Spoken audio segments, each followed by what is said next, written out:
A invasão holandesa.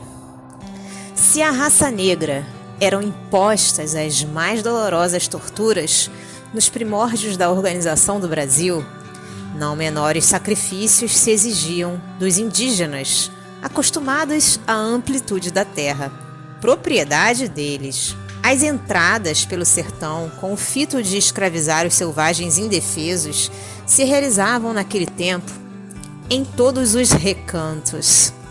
Tabas prósperas eram incendiadas de surpresa, no silêncio da noite. São famosas e comovedoras as descrições que desses fatos guardam os documentos antigos. Somente de uma vez, uma caravana de portugueses capturou mais de 7.000 homens válidos, mulheres, velhos e crianças. E quando os mamelucos guiadores não convenciam os naturais de que deviam acompanhá-los às cidades mais próximas para que as caçadas humanas se verificassem com pleno êxito, as cenas de selvageria nodoavam a floresta virgem, enchendo de pavor os caminhos atapetados de cadáveres e de sangue coagulado. Como represália a tantas crueldades, os tamoios nunca se harmonizaram com os portugueses. Desde o princípio da ação destes, foram seus declarados inimigos. No seio dessas lutas devastadoras, em que venciam, a maior parte das vezes, as criminosas astúcias dos colonos, eram os padres piedosos os que mais sofriam, experimentando a angústia de se verem desprezados pelos seus próprios companheiros da raça branca, nos sertões ínvios e hostis. A alma simples dos naturais se mostrava maleável aos seus ensinamentos. Aos seus apelos, aproximavam-se dos núcleos de civilização, aldeavam-se para uma vida ordeira que os colonizadores destruíam com as suas taras infames e seculares. Anchieta e quase todos os outros missionários das selvas brasileiras sustentaram demoradas lutas defendendo os indígenas fraternos. A verdade, porém, é que, embora esfacelassem os púlpitos na pregação da piedade cristã, suas vozes se perdiam na imensidade do céu sem que seus irmãos da terra as escutassem com a ideia generosa de lhes praticar os carinhosos ensinos. Os primeiros brancos que aportaram à América do Sul, na sua generalidade, não tinham em conta a existência da lei nas extensas florestas do Mundo Novo. Os portugueses prosseguiam, incessantemente, na faina ingrata de descer os índios. Regressando ao além, os primeiros missionários da caravana luminosa de Ismael pedem a sua colaboração misericordiosa para que semelhante situação se modifique. Mas o grande apóstolo de Jesus explica: irmãos, não podemos tolher a liberdade dos nossos semelhantes. Não sou indiferente a esses movimentos hediondos nos quais os índios, simples e bons, são capturados para os duros trabalhos do cativeiro. Esperemos no Senhor, cujo coração misericordioso e augusto agasalhará todos aqueles que se encontram famintos de justiça. Contudo, poderemos, com os nossos esforços, auxiliar os encarnados na compreensão das leis fraternas, avisando-lhes o coração de modo indireto quanto aos seus divinos deveres. Infelizmente, não encontramos na atualidade do planeta outro povo que substitua os portugueses na grande obra de edificação da pátria do Evangelho. Todas as demais nações, como o próprio Portugal, se encontram presas da cobiça, da inveja e da ambição. Os vícios de todas as identificam perfeitamente umas com as outras. E no povo lusitano temos de considerar a austera honradez aliada a grandes qualidades de valor e de sentimento que o habilitam, conforme a vontade do Senhor, a povoar os vastos latifúndios que constituirão mais tarde o pouso abençoado da lição de Jesus. Colonizadores desalmados estão em todos os países dos tempos modernos, que não reconhecem outro direito a não ser o da força desumana e impiedosa. Recorrendo, pois, às possibilidades ao nosso alcance, buscaremos na Europa um príncipe liberal, trabalhador e justo, que não esteja subordinado à política romana, a fim de caracterizar a nossa ação indireta. Trataremos a sua personalidade de administrador para a parte mais flagelada da nova pátria, a fim de que seus exemplos possam servir aos que se encontram na direção das atividades sociais e políticas da colônia e beneficiem, de maneira geral, a nação inteira. Ele virá na qualidade de invasor, porquanto não encontramos outros recursos para a adoção de providências dessa natureza.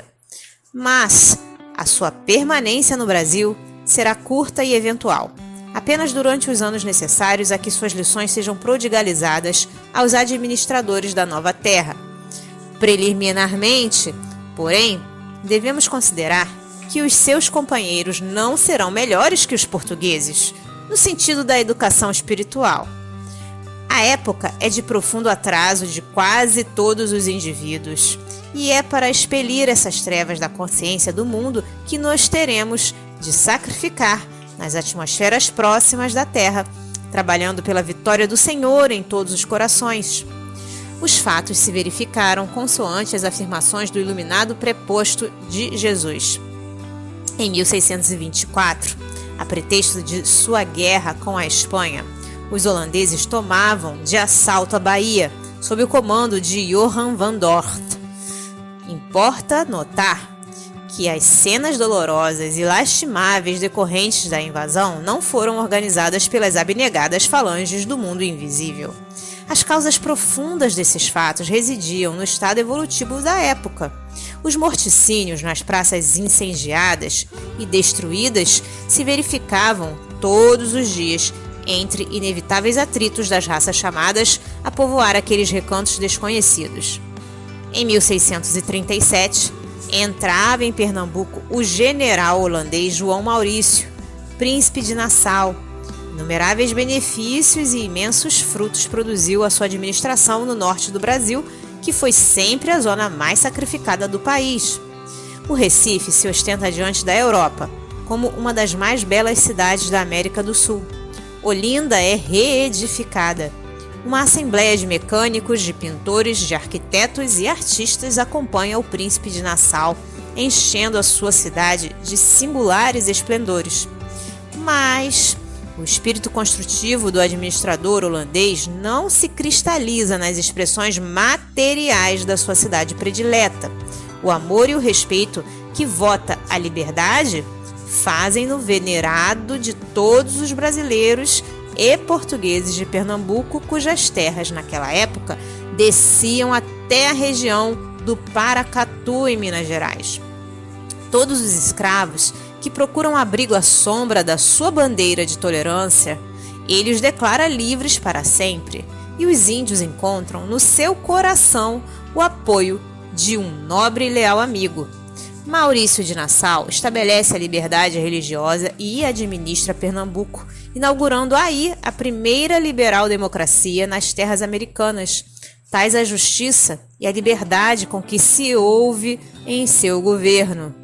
Os Albuquerques e outros elementos em evidência no norte muito aprenderam com ele para as suas atividades do porvir. A realidade, todavia, é que a lição de Nassau fora preparada no plano invisível para que os colonizadores da terra brasileira recebessem um novo clarão no seu caminho rotineiro e obscuro. Em socorro da nossa afirmativa, podemos invocar o testemunho da própria história, porque, terminado o tempo necessário à sua administração no Brasil, o grande príncipe holandês regressava à pátria por imposição dos espíritos avarentos que militavam nessa época da Companhia das Índias, na política holandesa, sem que encontrassem substituto para sua obra na América. Apesar de suas frotas extraordinárias e poderosas, a Holanda retirou-se do Brasil sem a intervenção de Portugal, bastando para isso o concurso dos habitantes da colônia. Quando a questão ficou definitivamente resolvida na Corte de Haia, Em 1661, os holandeses, embora a sua soberania marítima perdurasse até então, em troca dos seus imensos trabalhos no norte do Brasil e dos milhões de florins aí abandonados, apenas receberam a título de indenização a importância de 5 milhões de cruzados. Se você gostou desta obra, colabore com a divulgação dos ensinamentos trazidos pelos benfeitores do plano espiritual. Adquira um bom livro espírita e ofereça-o de presente a alguém que ama. O livro espírita, além de divulgar os ensinamentos filosóficos, morais e científicos dos espíritos evoluídos, também auxilia no custeio de inúmeras obras de assistência social, escolas para crianças e jovens carentes, etc. As obras espíritas nunca sustentam financeiramente os seus escritores. Estes são abnegados trabalhadores na seara de Jesus, em busca constante da paz no reino de Deus. Adaptação do texto do Espírito Irmão W. Porque nós somos cooperadores de Deus. Paulo, Primeira Epístola aos Coríntios, capítulo 3, versículo 9.